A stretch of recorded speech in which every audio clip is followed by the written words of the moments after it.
السلام علیکم ورحمۃ اللہ وبرکاتہ۔ ضرورت نہیں ناخداؤں کی مجھ کو، سفینہ سپرد خدا کر رہا ہوں۔ خدایا مجھے کامیابی عطا کر، تیرے نام سے ابتدا کر رہا ہوں۔ نحمدہ و نصلی علی رسولہ الکریم، اما بعد فاعوذ باللہ من الشیطان الرجیم، بسم اللہ الرحمن الرحیم۔ ہے خلیفہ بلا فضل ہے عظمت والا، مقام اس کا بعد از انبیاء فضیلت والا۔ وہ سسر محمد وہی ہے یار غار بھی، وہ ہے محمد کا پیارا اللہ کی رضا رکھنے والا۔ ہے پیار اس سے کرنا ایمان کا حصہ، رکھے بغض اس سے جو وہ کافر سے بھی کالا۔ سامعین محترم، 22 جمادی الثانی یوم وفات سیدنا ابو بکر صدیق ہے، اور اسی دن پہلا یوم تاسیس مدح صحابہ اطفال کونسل بھی ہے۔ انشاءاللہ ہم عزم کرتے ہیں کہ اصحاب رسول اور دین اسلام کا ڈنکا پوری دنیا میں بجائیں گے اور نظام خلافت راشدہ کے قیام تک آرام سے نہیں بیٹھیں گے۔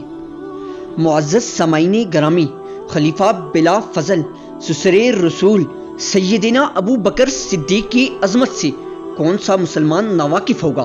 امت مسلمہ کا متفقہ عقیدہ ہے کہ سیدنا ابو بکر صدیق اس کائنات کے انسانوں میں انبیاء کرام کے بعد سب سے افضل ترین شخصیت ہیں۔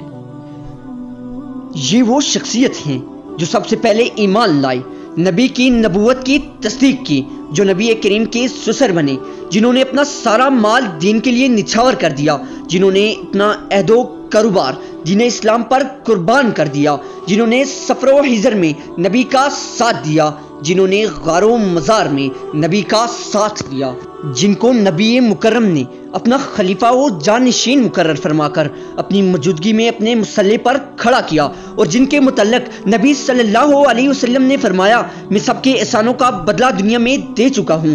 سیدنا ابو بکر صدیق کے مجھ پر اتنے احسانات ہیں کہ میں محمد ابو بکر کے احسانات کا بدلہ نہیں دے سکتا۔ قیامت کے دن خود رب تعالی صدیق کے احسانوں کا بدلہ دے گا، اور اسی صدیق اکبر کو کل قیامت کے دن جنت کے 8 دروازے آوازیں دیں گے۔ تو آخر میں یہ کہنا چاہوں گا کہ وفا میں اول، سخا میں اول، اطاعت مصطفیٰ میں اول، دنیائے فانی سے بے خبر ہے، ابو بکر تو ابو بکر ہے، درویش بھی سالار بھی ہے، قرآن کہے یار غار بھی ہے، باغ نبی کا حسین شجر ہے، ابو بکر تو ابو بکر ہے، بعد از نبی رہنمائے امت، بے مثل کی جس نے دین کی خدمت، اصحاب آقا میں بالا تر ہے، ابو بکر تو ابو بکر ہے، وآخر دعوانا ان الحمد للہ رب العالمین۔